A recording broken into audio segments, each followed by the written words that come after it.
Hi, this is International Master Thomas Randall, and today I'm going to be looking at the Dutch defence again. This is my second video in the series, and in my last video we looked at the main line, and particularly we looked at it from Black's perspective, and I showed you one of my games in the variation which I won in quite a nice manner.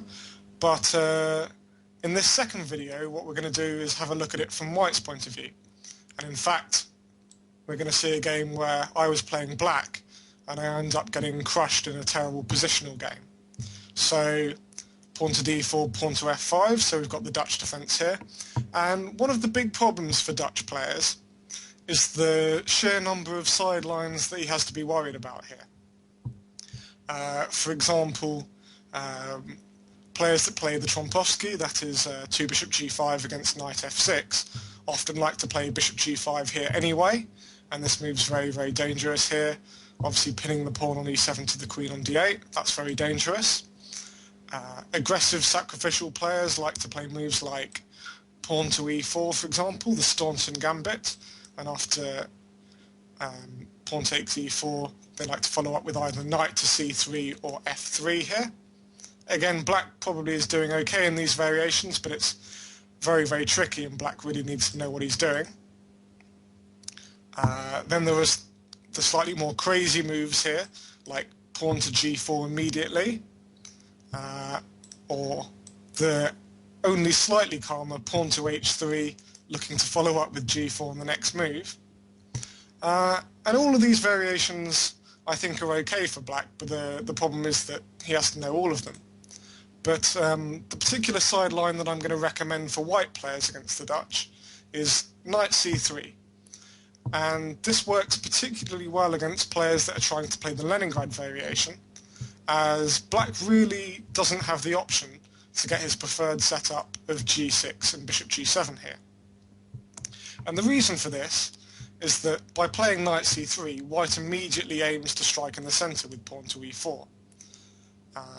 So if Black plays g6, one option for White is simply to go e4, sticking another pawn in the centre. Black probably has to take that off, and after knight takes e4, I think White already has quite a pleasant position because of a space advantage in the centre, and this bishop on f1 can come out, say, to d3. Also against g6, White has a very aggressive and probably quite a strong move, pawn to h4 here. And believe me when I say that Black players don't like to be seeing an h-pawn pushed down the board quite this early on when they've gone pawn to g6.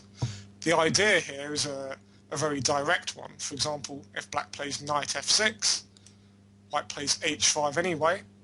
Now g takes f5 would just be a very ugly pawn structure for Black. I certainly don't think being a pawn up is worth it here. White could play pawn to e4, or maybe knight h3 to f4, or bishop g5 here. Any of these moves look very good for White. So instead, if Black's going to play this way, he probably follows up with knight takes h5, but White can play pawn to e4 here. And as far as pawn sacrifices go, I think this is just a very, very strong one for White. The obvious idea is that f takes e4 is met with rook takes h5, a complete disaster for Black, simply losing that knight on h5, as g takes h5, queen takes h5 is a rather unpleasant mate, with the king on e8 having nowhere to go.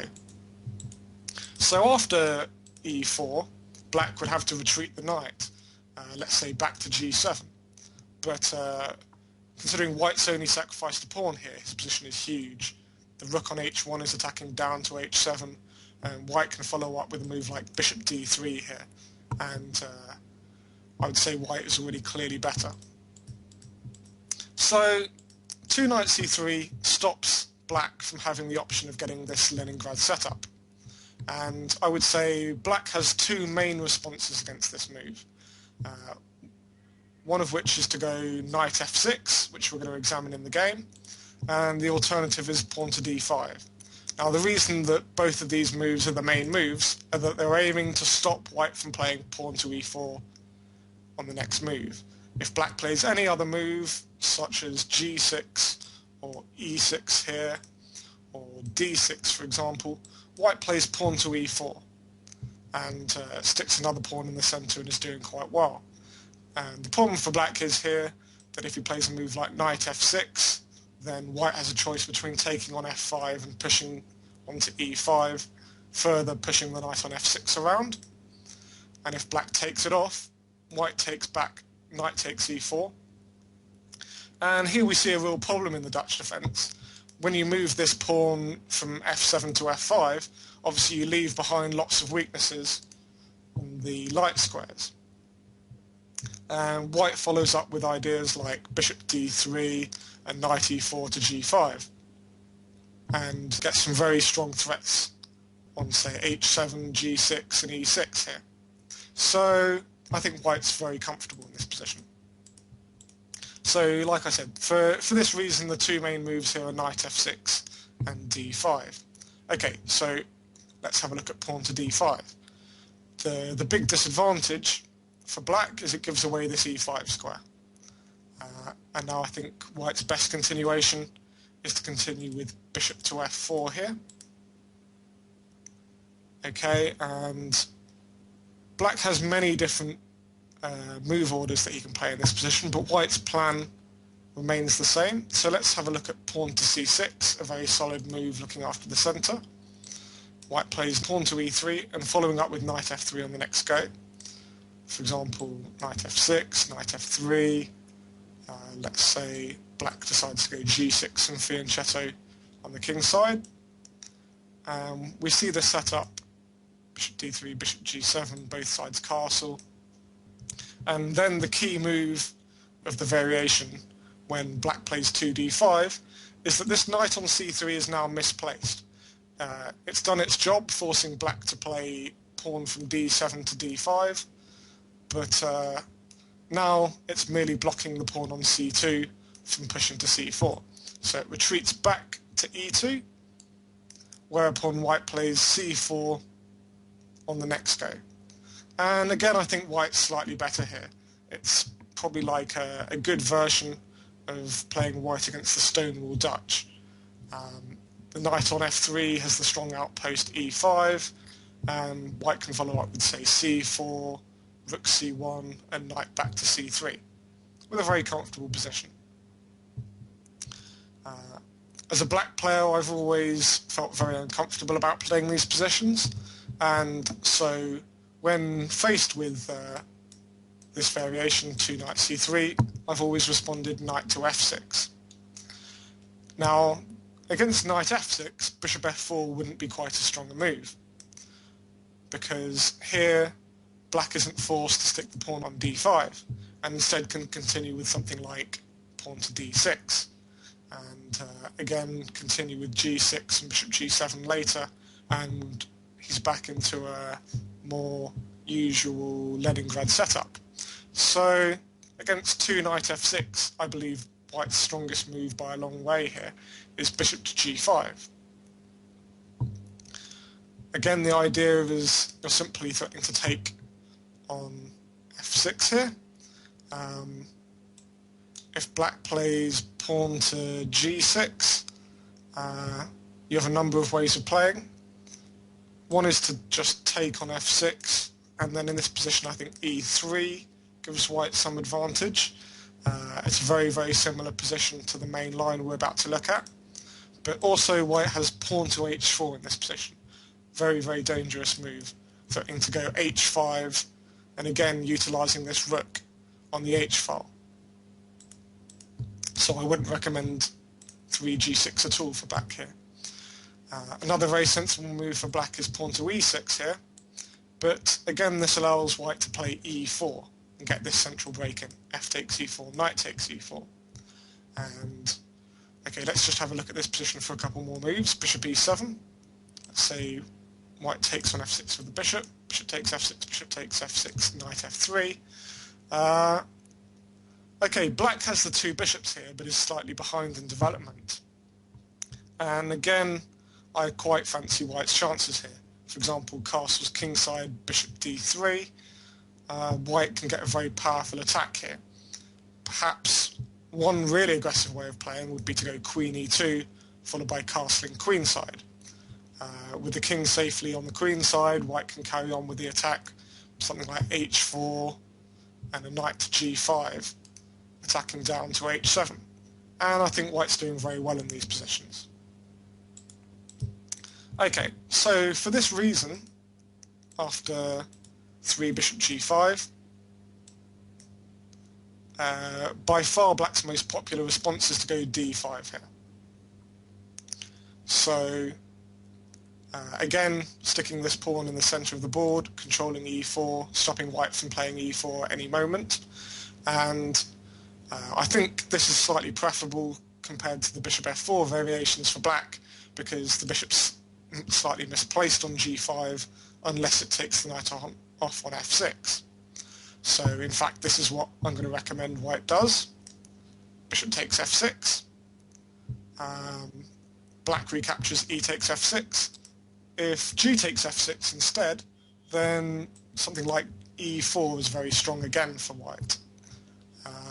For example, whichever way black takes on e4, queen h5 check is going to be a real pain, hitting the king on e8 and the pawn on d5.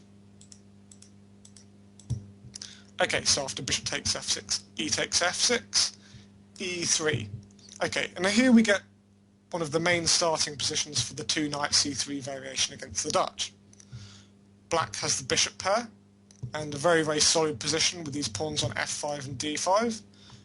He does have doubled pawns on f6 and f5, but maybe that's not such a big problem. But I believe white has to play quite accurately to prove an advantage here.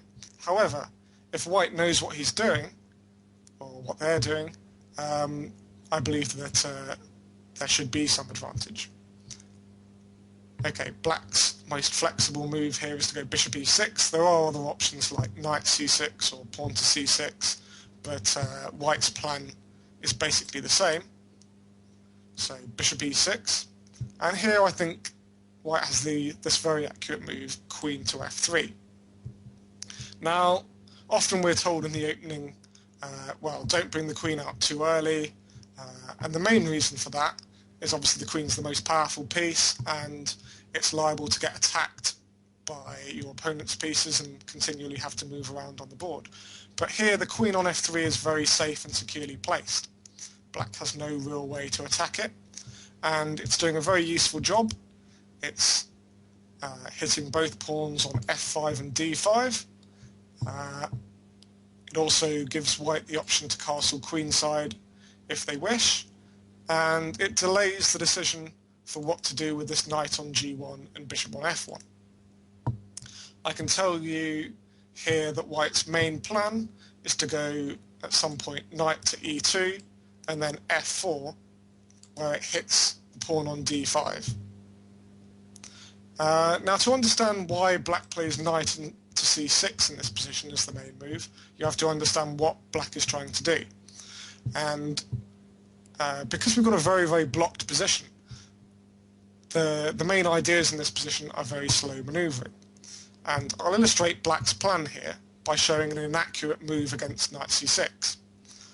A lot of white players against knight c6, probably the majority of people that have played here, play bishop to d3 here, attacking the pawn on f5. Now the knight retreats back to e7 to protect this pawn, and now black actually has a very solid position and a very simple plan. He wants to go pawn to c6 to cover this pawn on d5, queen on d7 to add another defender to f5, and then maneuver the knight that's currently on e7 via c8 to d6, and then into this really strong central square e4. Let's just have a look at how that might happen. Knight e2, c6, knight f4, let's say queen d7, castles kingside, knight c8, and okay, you can see, oh, maybe not knight c8 straight away because of knight takes f7. Okay, let's say after castles kingside, bishop f7 here, and if black needs to add more defense to the pawn on f5, you can go g6 to cover it. And then his idea is to go knight c8, knight d6 into e4, and it's actually very difficult for white to break down black's very solid position. The problem for white here is that he doesn't have any pawn breaks. He can't go pawn to e4 because of the pawns on d5 and f5. Pawn to c4 is very difficult to arrange. The knight on c3 is in the way, and it's protected by the pawn on d5 and bishop on f7. And so without a pawn break to open up the position, it's difficult for white to get any kind of advantage here.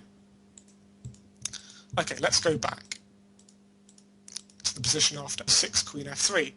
So now we see the idea of knight c6 is to maneuver the knight to e7 and eventually via c8 to d6 and e4. So now we see why the move pawn to c6 would be a mistake. White can play bishop d3 here, attack the pawn on f5. Black defends it with queen d7. And now if we look at the knight on b8, it has nowhere to go at all. White plays knight to e2. And here I think white is already maybe even clearly better. He has the very simple plan of going knight f4 here and can castle on either side of the board and really take his time. The knight on b8 has nowhere to go. It can't go to c6 because of the pawn, it can't go to d7 because the queen's blocking it there, and the queen's needed to protect the pawn on f5. And as soon as it goes to a6, white chops it off, leaves black with this horrible pawn structure of doubled pawns here, but perhaps more importantly, a massive weakness on c5. And white can simply take advantage of this by playing first a knight to a4 to control this square, and later a knight, say, from f4 to d3, and with both of these knights controlling c5, the knights are going to dominate the bishops in this very blocked position. Okay, so for this reason, black tends to go knight to c6. Okay, now we've seen black's plan is to move the knight to e7, so instead of playing the inaccurate move bishop to d3 that we've already looked at, I'm going to recommend bishop to b5. This pins the knight on c6 to the king on e8 and stops them from playing knight to e7. And okay, from this position I'm going to take up the game Peter Wells, Grandmaster Peter Wells from England playing white, and I was playing with the black pieces here. And I played the main move in this position, queen to d7.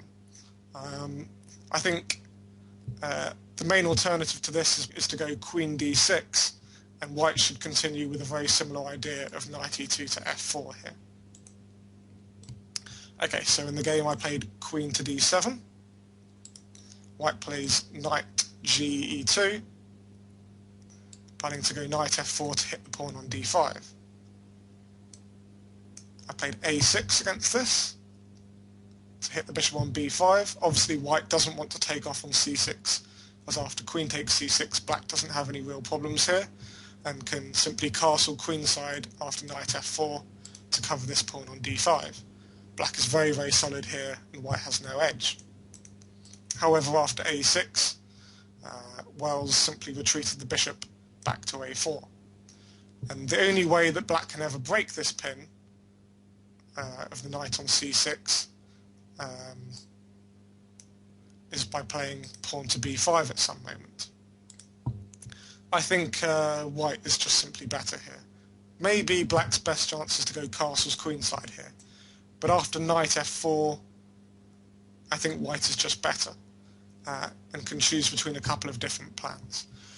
One plan is to castle kingside, bring a rook to c1, and then look to, after moving the knight from c3 away, say to e2, push in the centre with c2, c4. But my own personal preference for a plan, let's say against g6, would be to castle queenside here, and then increase the pressure on the king side by playing h2, h4. And if getting the chance, white should always go h4, h5 if he can do, putting a question to this pawn on g6 and trying to create a weakness on the pawn on f5. White also has the option later in the game of moving the king to b1, playing rook c1, knight e2 and c4 anyway. so he can play on the queen side as well. So I think white's slightly better, but if I had this position again, probably I'd castle queenside as black. But in fact, at the time, I was following a line from an opening book which I had on the Dutch defence, which recommended the move rook d8. So I thought, okay, I'll follow that, because I'd had some time to do some prep for this game. Because in fact, this was played at the 2009 British Championships. So I did my prep in the morning. Thought, well, okay, if we get this position, what I'll do is I'll go rook d8, and after knight f4, I'll break the pin with b5. So this is what happened in the game. Pete obviously retreated the bishop back to b3 here. Okay, no, so I didn't play b5. Yeah, if I played b5, he plays bishop b3, knight e7. And it looks as though black has this really solid position. Black has d5 nicely covered and is preparing to go c6 and knight c8 in this position and round to e4. But in fact, white has a really annoying move in this position, which is pawn to h4. Now, normally black wants to have this bishop on e6 back on f7 so that he can meet h4 with h5. But with the bishop on e6, white can simply take that off. Now, if black, say, plays pawn to c6 against h4, white plays h5, and black's just in a big mess in this position. For example, without being able to play h5 and g6 on the king side, now if black were to play knight c8, white could swap on e6, bring the knight on c3 back to e2, and the pawn on f5 is actually quite weak here. For example, knight d6, knight g3, the pawn's attacked twice and defended twice, but white has this idea of going pawn to c3 and bishop c2 here, and winning the pawn on f5. And because of this pawn on h5, it's very difficult for me to play g6 and defend it. Okay, so let's go back to the position after 9 rook d8. So yeah, actually, when I was looking at this in the morning before the game, I saw that the most popular move after rook d8 was to go a3 to prevent the bishop coming out to b4. But my opponent came up with what was at the time a novelty, was 10 knight f4, and as we've just seen, b5 bishop b3 is good for white. Well, I had a think here and I thought, well, the only way to take advantage of the omission of pawn a3 is to go bishop b4 here. But now my opponent simply castled kingside. I retreated the bishop back to f7 so that I've got options of going h5 later in the game. And now my opponent played knight to d3. And the opening's been a big success for white. Black still hasn't managed to get the required plan of going b5 and knight e7 here. In fact, that's what I tried to play here, but after pawn to b5, my opponent played knight takes b4. If instead he played bishop b3, then maybe I can play bishop takes c3, b takes c3, and a move like knight a5 here, or knight back to e7, and try and maneuver the knight via c8 to d6 and into e4. However, after b5, Wells played knight takes b4. Obviously b takes a4, knight d3 would simply leave me with a wrecked pawn structure on the queen side. So I recaptured knight takes b4 here. Bishop back to b3. My knight on b4 is very strangely placed here, so I played knight c6. Again, hoping either to go to a5 and into c4, or more likely going back to e7, c8, d6 and into e4. But again, my opponent came up with a very precise way of playing, which was to play 15 a4 here, attacking the pawn on b5, and then after b4, he found the most precise square to stick the knight on, knight to a2. Now, white's plan is very simple here. Having swapped off my dark squared bishop, leaving me with a bad bishop on f7, he wants to reroute the knight via a2 to c1, d3 and into c5. And he did this very successfully here. Basically, I think white already has a clear advantage. I tried rook b8 here to prevent white from playing a move like c3, and also to protect this pawn again so that I can play knight a5 or knight e7. But my opponent simply got on with it. Knight c1. I tried g6, protecting the pawn on f5. And he played pawn to a5 here. Another useful move, giving the option of the bishop coming to a4 later on in the game, and just cutting down again on my counterplay here. Now, I can't win a pawn with rook b5 in this position because bishop a4, and if rook takes a5, bishop takes c6, hitting the queen on d7, followed by capturing the rook on a5. So there was nothing for me to do in this position, really. I just castled kingside, and knight d3, and the knight's heading to its wanted destination of c5. I tried queen d6 here. There's not really much point behind this move, but what can black really do? And the knight came into c5. Now, basically already I felt very uncomfortable, pretty bad about my position. I could carry on defending with rook a8 here, but let's just have a look at this position. This knight on c5 is completely dominant. My bishop on f7 is terrible. White has many ideas in the game. He can look to push this pawn on c2 up to c4 at some moment.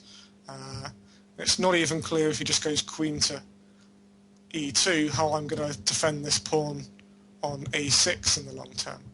Perhaps my best chance was to enter into some position like this, but I didn't fancy it.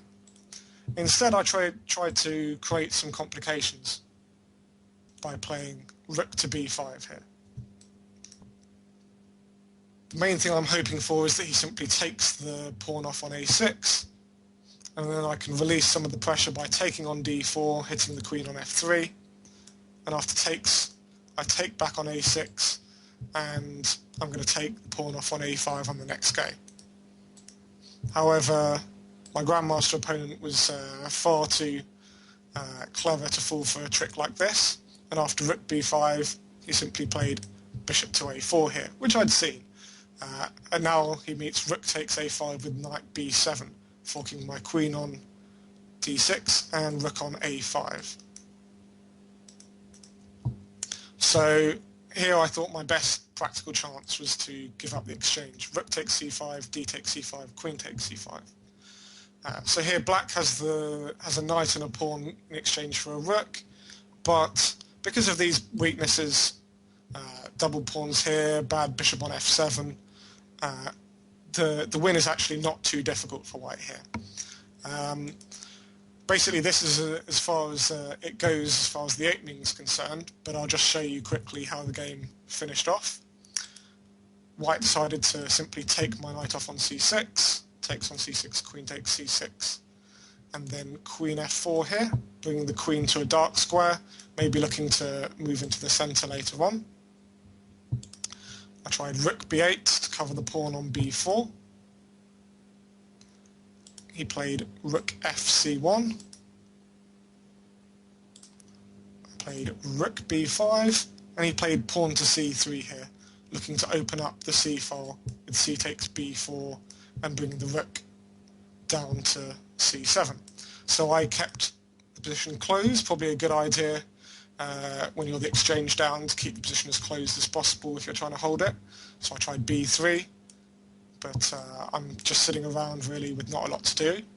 Played rook a4, my opponent played h5, h4, king g7, and rook b4.